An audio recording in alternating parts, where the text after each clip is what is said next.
I was formerly was a planner or manager for a small network company owned by municipalities in the southwest of Finland, out in the archipelago with approximately 22,000 small islands. Not everyone was inhabitant on, but we had a density of population about 1.2 per square meters, so it's rural. You can't build fiber to the home to everyone, that's impossible, but we tried to do the best we could, and this last mile were by wireless. Okay. Good.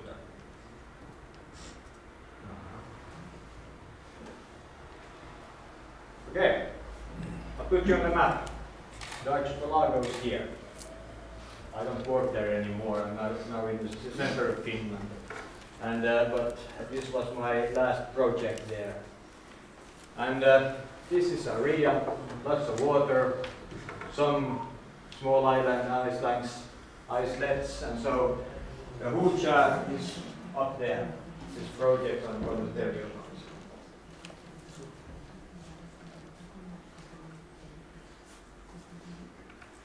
about. Our fiber project started with withdrawal of old phone lines. The Telia Sonera thought that there is no business anymore with the fixed lines, so they want to develop their 3G and maybe later on maybe 4Gs and so. And that concluded to that there were no fixed phones, no DSL connections anymore. At least they are now, but they have been taken for the most of the areas. Telecom operators have a universal services in Finland that is 1 megabyte per everyone, but that makes no one happy. You can't have no services on that. And the 3G penetration in this area of Finland is very, very slow. And this is the same that we have no services. These are anymore, no communications.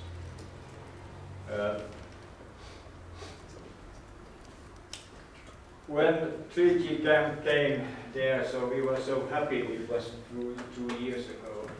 But then we noticed that 3G is about 500 meters around the mast. Not anymore. If you have 2 cell phones in that area, it took down the effect, the capacity, and when the weekend came, so you had no connections anymore. There are lots of summer cottages and weekend people. Even during the weeks, there is an effect or a phenomenon where the 3G disappears in the area. It's in the morning and in the afternoon when the boats from Finland to Sweden and back goes by these islands. And you can imagine it, 2,000 people with publishing pictures to the Facebook and so on. They just suck up everything on these islands. So you have no connections during the morning, afternoons, not on the summer, and not on the weekends. So fixed line is the only possibility.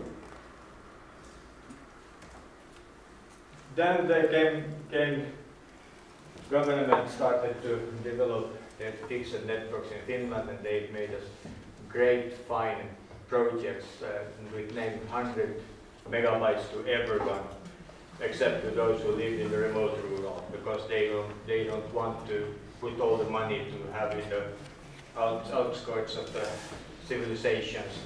They don't need anything. They thought that no one should live there, at least on summers and weekends when they can self care. Hucha is a small island. It's far away from everything in distance and in time. It takes 2 hours from Hucha to the city center in Pargas in time.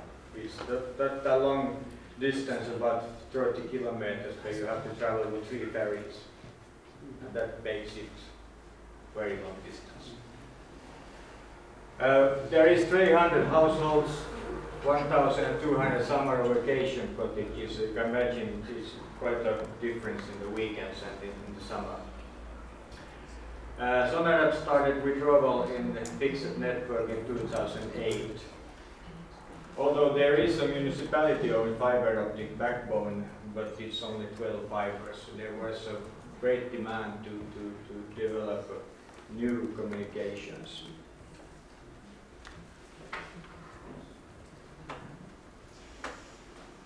We thought it was an impossible mission. It was very hard to think that we got the pre-project, what was it called? Pilots project with the state funding, but they just put in the center of the island was a area of 2 to 3 kilometers. There could get no subsidies. You couldn't get any funding for that area. So we had only the remote of the island to get to. I'm speaking English for about 1.5 years, so it is kind of slow, but I try to get around. We started to look around. Is there any possibilities to cooperate with power companies or with teleoperators? Are there any water projects to make it as cheap as possible? But at this time there wasn't. That's what the power companies did. They had a fee for using their telelines mitä se on mastomuutettu suomesta tolppa. Pole, electricity pole. Electricity pole. It was formerly 80 euros one-time fee, but now when they noticed that we are starting to build and using their poles, they want 150 euros per pole. So it was quite expensive. But anyway, we thought that okay, we try it if we get enough of inhabitants interested in this project. Yes.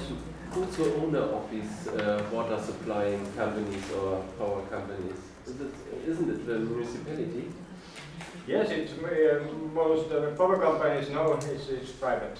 It's private. It is not owned by the municipality. Water, yes, but they weren't building anything. In some villages, there are starting some water supply companies to get water there. They have own wells, but there wasn't any. They didn't get any funding from the EU or state, so they have to get water. So it was quite impossible to make any progress there on that side. So we had to do it, think out how cheap we can make it as cheap as possible, and then we took a look what was the technique. Was it passive or active? And the passive network, the bonds were about 50% cheaper than the active network, so we started to plan for that. And then there is, of course, the problem to get the connection to Autoboard. In every project, you have to think it at start that where is the internet port and what does it cost. It can be very, very expensive. We got the offer from Sonera about 5,000 euros per month, but then you think that you have about 120 connections, so that doesn't make any business. It's impossible. But then again, we had a possibility to use the municipality network out in the Autoboard, so we decided to use that.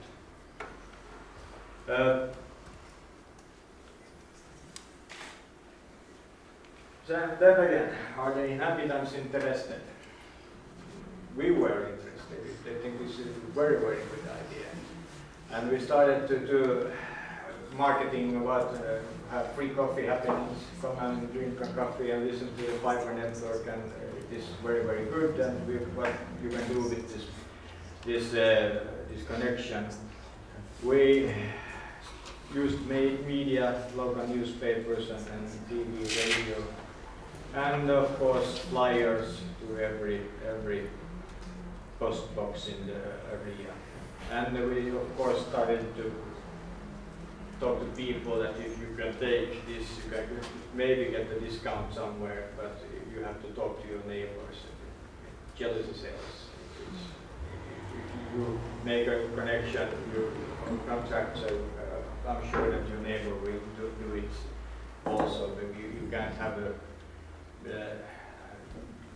smaller connection, 3G or so, if the neighbor have fiber.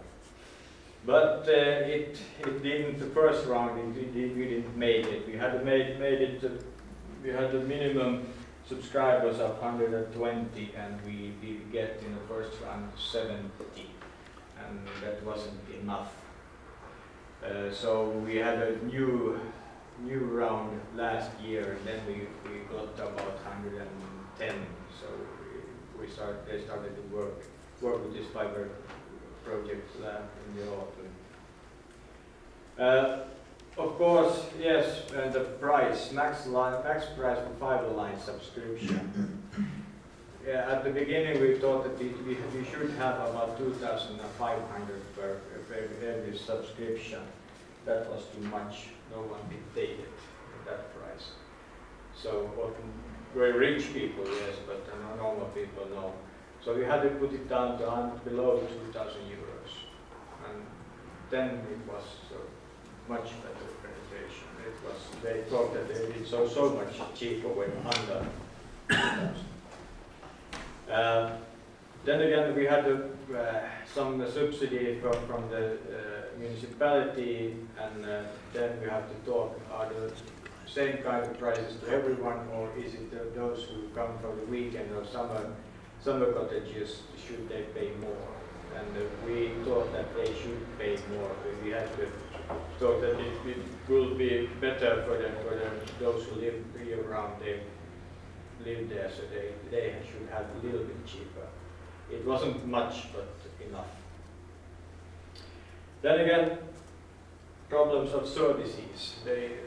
At least TV. That was the entertainment sales also. You have to have services, TV services at least, but that wasn't very easy to get there. It's quite a long way from everything, and you had our nearest connection point were in neighbor island Korpo, so we had to make a line up to Turku, where other operators were connected to. So there we had the possibility to give them TV services. We had to make that decision that they could get the TV services for free, but we took of these inhabitants about 20 euros per month for the network rental, and then come the internet and TV services on it. You have to get some money for to maintain the network services and to make had good well, what to say, have the service guys to make the reparations and so on. In some villages, we just threw some fiber backbone to the villages and put the WiMAX antenna on top of some house and tried to that way make it possible to have at least 8 megabytes connections until we got the network gets so much money that you can make FTTH to the houses there. It's well scattered cottages. They are not very near each other. It's like very spread out on the islands, and it's very rocky, very mountainous in our terms. So it's not easy to make any fixed lines.